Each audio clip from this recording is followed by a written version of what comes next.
If Margaret Chen was wrong, her animals wouldn't survive the winter. That certainty lived in her chest with every breath she took as she raised the 8-pound sledgehammer and brought it down against the red sandstone cliff behind her homestead. The impact echoed through the canyon like a gunshot, sharp and unforgiving. Red dust burst outward, clinging to her sleeves, her hair, her skin, and the worn boots of her 9-year-old daughter standing nearby. Winter was coming fast, and this rock was all she had. The canyon itself seemed to watch her. Tall walls trapped the heat during the day, but Margaret knew how quickly that warmth would vanish once the sun dipped behind the ridgeline. Every strike of the hammer carried urgency. Every wasted swing meant less strength left when the cold finally arrived. The sound of hooves broke the rhythm. William Garrett reined in his sorrel mare a few yards behind her. He leaned forward in the saddle, laughing so hard he had to grip the horn to keep from sliding off. "Mrs. Chen," he called out between breaths, "what in God's name are you doing to that cliff?" Margaret didn't turn right away. She finished the strike, rotated the steel star drill a quarter turn, and struck again. Only then did she lower the hammer and face him. "I'm building a barn," she said. William grinned broadly. "Out of rock?" "Into the canyon wall." He waited for the punchline. None came. The grin faded, replaced by something closer to pity. "Margaret, I know Thomas's death hit you hard. Grief can twist a person's thinking, but you can't carve a barn out of solid stone. That's not how the world works." Margaret glanced past him, toward the alcove carved naturally into the cliff face. It stretched wide and deep, shaded even at midday, protected by a heavy overhang that had deflected storms for centuries. "The ancestral Puebloans built entire villages into cliffs like this," she said calmly. "They stood for hundreds of years." "That was different," William replied quickly. "Natural caves, not something dug by hand, and certainly not something a woman does alone." Margaret tightened her grip on the hammer. "I have 4 milk cows," she said evenly. 2 horses, a mule, 18 chickens, 3 hogs. I have $47 to my name. Not enough to buy lumber, not enough to hire help. What I do have is winter coming, a child depending on me, and this rock." William shook his head. "When the blizzards come and your animals freeze, don't say I didn't warn you." He turned his horse and rode away, laughing again, muttering about foolish ideas and grief-addled minds. Margaret picked up the hammer. She didn't watch him leave. That was late July of 1889, in a stretch of frontier land that would later be marked on maps as southwestern Colorado. Margaret and her husband Thomas had arrived 3 years earlier, chasing cheap land and independence. Thomas had been careful, methodical, almost obsessive. He studied sunlight, wind, water, and soil. The box canyon had been his final choice. South-facing walls, wind protection, a spring flowing directly from the rock. It had been perfect, until the board beneath his foot snapped. Thomas fell 20 feet from the cabin roof onto frozen ground. His spine shattered on impact. He lived 6 days, unable to move, lungs filling slowly with pneumonia. Margaret held his hand when he died. She buried him beneath a cottonwood tree. And the winter he'd planned for became hers alone. Spring never brought the barn he promised to build.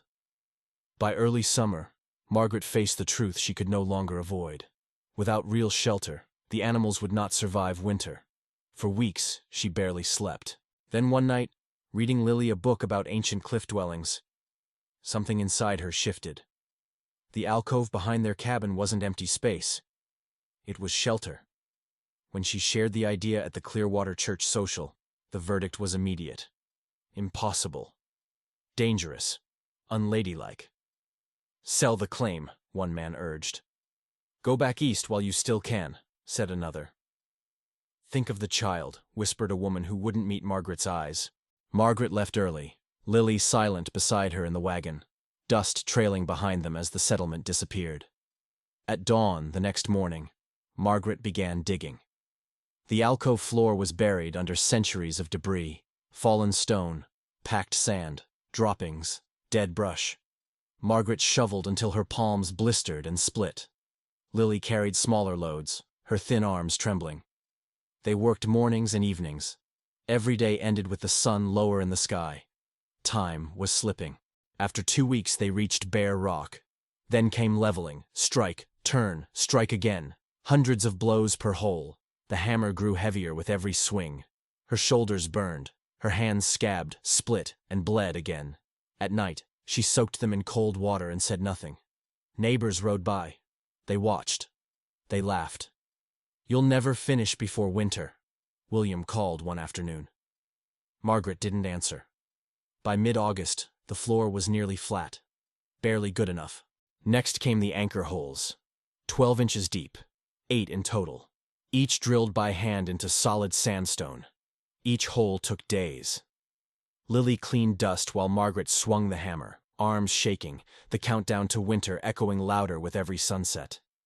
"Mama," Lily asked one evening, "why don't we let them help?" Margaret knelt beside her. "Because help that comes with control isn't help. It's a leash." By September, the holes were finished. The beams were next.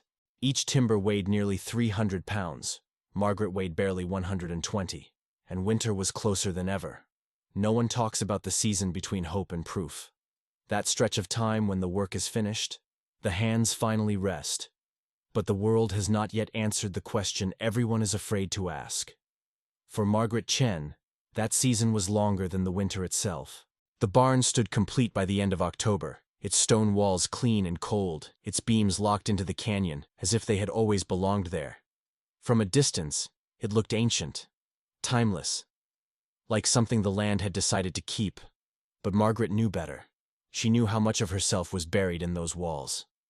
Every morning, before the sun reached the canyon floor, Margaret rose quietly so she would not wake Lily. She pulled on her coat, stiff with dried mortar and dust, and stepped outside alone. The air cut her lungs. Frost glazed the ground. Her breath drifted white and slow. She went straight to the barn. Always. She pressed her bare palm against the stone wall, holding it there until the cold bit deep enough to ache. She listened. Not with her ears, but with her body. Any shift, any crack, any sound that didn't belong. The rock answered with silence. Still, doubt crept in. Not from the stone, from people. Neighbors came by in ones and twos, never together. They used polite excuses, bringing news, checking fences, passing through. But they all did the same thing. They walked slowly around the barn. They ran fingers along mortar seams. They looked up at the beams, then at the sky. Their questions came softly. What if the snow pile's deeper than you expect? What if the cold settles into the rock? What if the canyon shifts? What they really meant was simpler. What if you're wrong? Margaret answered every question the same way. Then we'll know. After they left, the silence returned heavier than before. At night, Margaret lay awake beside Lily, listening to the wind slip through the canyon like a restless thing. Some nights she dreamed the stone cracked and split, the roof sagging under weight she could not lift. Other nights, she dreamed the barn held firm while the world outside froze solid. November stretched endlessly. Snow came in teasing flurries that vanished by morning. Cold nights gave way to warm afternoons that felt like cruel jokes. The canyon balanced itself on a knife's edge, refusing to commit. Margaret hated the waiting. Work, she could manage. Waiting was harder. Food became a constant calculation. She inventoried every sack of grain, every jar of preserved vegetables, every strip of dried meat. She chalked careful marks on the stone wall, daily limits that could not be exceeded without gambling the future. Lily learned the math without being taught. "Can I have more?" she asked one evening, staring at her bowl. Margaret swallowed and shook her head. "Not today." Lily nodded. She never asked again. The animals sensed the change. Cows stood closer together. Chickens refused to wander far. Even the dogs slept with one eye open, ears twitching at every distant sound. One afternoon, William Garrett returned. He didn't laugh this time. He dismounted slowly and removed his hat, turning it in his hands. "People are worried," he said. "They think, if this doesn't work, we'll all feel it." Margaret met his eyes. "You mean they're afraid I'll prove them wrong?" William said nothing. The first real snowfall came at night. It fell quietly, thick and steady, covering the canyon like a held breath. Margaret woke Lily and dressed her slowly, deliberately. They walked to the barn together, lantern light bouncing off white stone. Inside, the temperature barely shifted. Margaret closed her eyes and let herself breathe. By noon, the snow melted. The waiting returned. December arrived without celebration. There was no church social, no shared meals. People stayed close to their own homes, guarding supplies, watching the sky. Rumors moved faster than weather. That the barn would fail. That the canyon would collapse. That Margaret would beg when the storm came. She never answered. Instead, she reinforced the small things. Extra wedges, additional bracing. Tiny adjustments no one noticed but her. The kind of work that never earns praise but prevents disaster. At night, she told Lily stories. Not fairy tales, but true ones. Stories about women who survived winters no one believed they could. About patience. About preparation. About doing the quiet work when no one is watching. Days shortened. Shadows grew longer. The canyon felt tighter, as if the walls themselves were leaning in to listen. On December 22nd, the sky changed. There was no thunder, no sudden snow.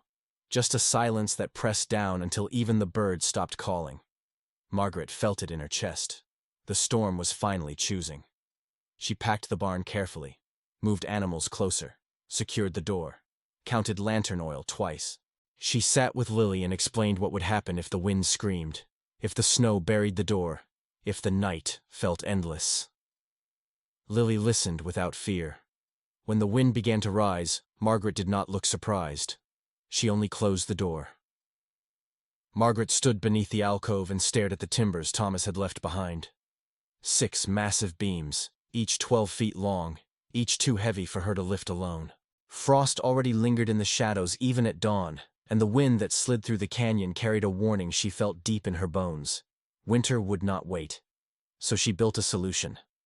She studied the rock face the way Thomas once had, measuring angles with her eyes, tracing imaginary lines with her fingers. She remembered his voice explaining leverage, weight, patience. Margaret gathered rope from old harnesses, fashioned pulleys from wagon wheels, and carved wooden rollers by lantern light while Lily slept wrapped in quilts beside the fire. It took 3 days to build the system. On the 4th morning, Margaret looped the rope around the first beam and tied the knot twice, checking it with shaking hands. Lily stood back, clutching the dog's collar, eyes wide and silent. "Stay clear," Margaret said softly. She pulled. The beam didn't move.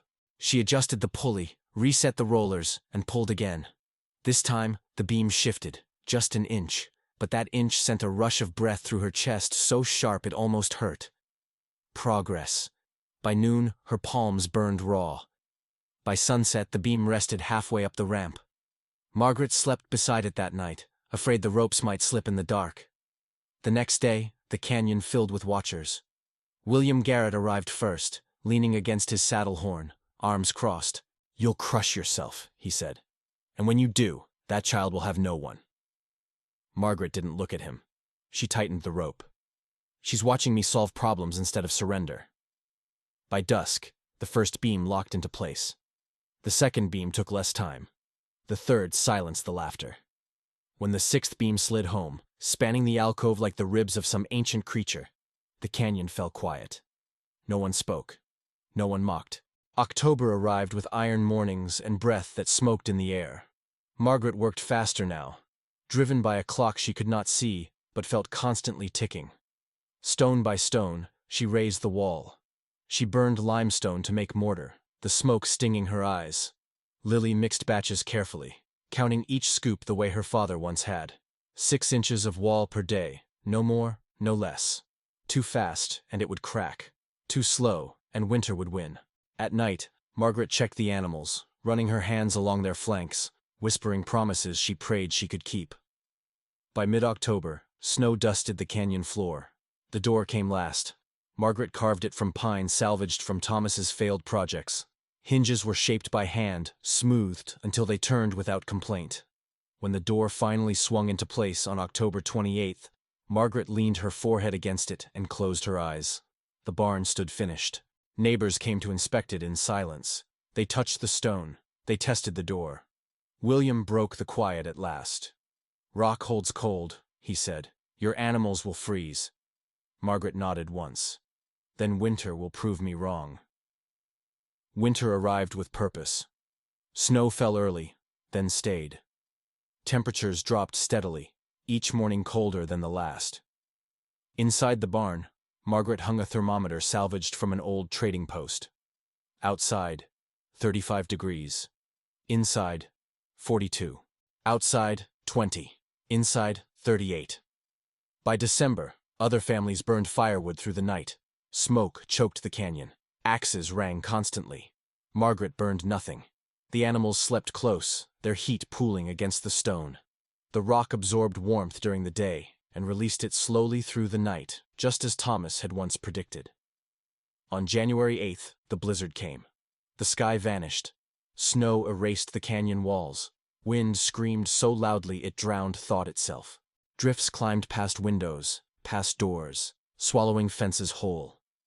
Margaret woke before dawn to a sound she had never heard before, the barn door groaning under pressure. She pulled on boots and fought her way outside. Lily strapped to her back, the dog forcing a path ahead of them. Snow reached her waist. Wind tore tears from her eyes. Inside the barn, it was quiet.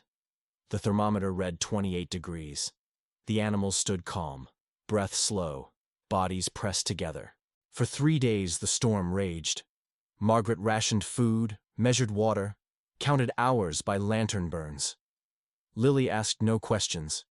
She had learned trust the hard way. When the wind finally broke, the canyon revealed its losses. Roofs collapsed. Barns lay crushed beneath snow. Livestock lay frozen where they fell. Riders filled the canyon, faces hollow with fear. William dismounted at Margaret's gate, hat clutched in his hands. "Can we shelter our animals?" he asked quietly. Margaret looked at the faces that once laughed, once warned, once judged. "Yes," she said. For 2 days, the rock barn became refuge. Cows, goats, even horses crowded inside. The stone held. The beams did not shift. When the storm passed, one truth remained. The barn built into the canyon wall still stood, and the woman they mocked had saved them all.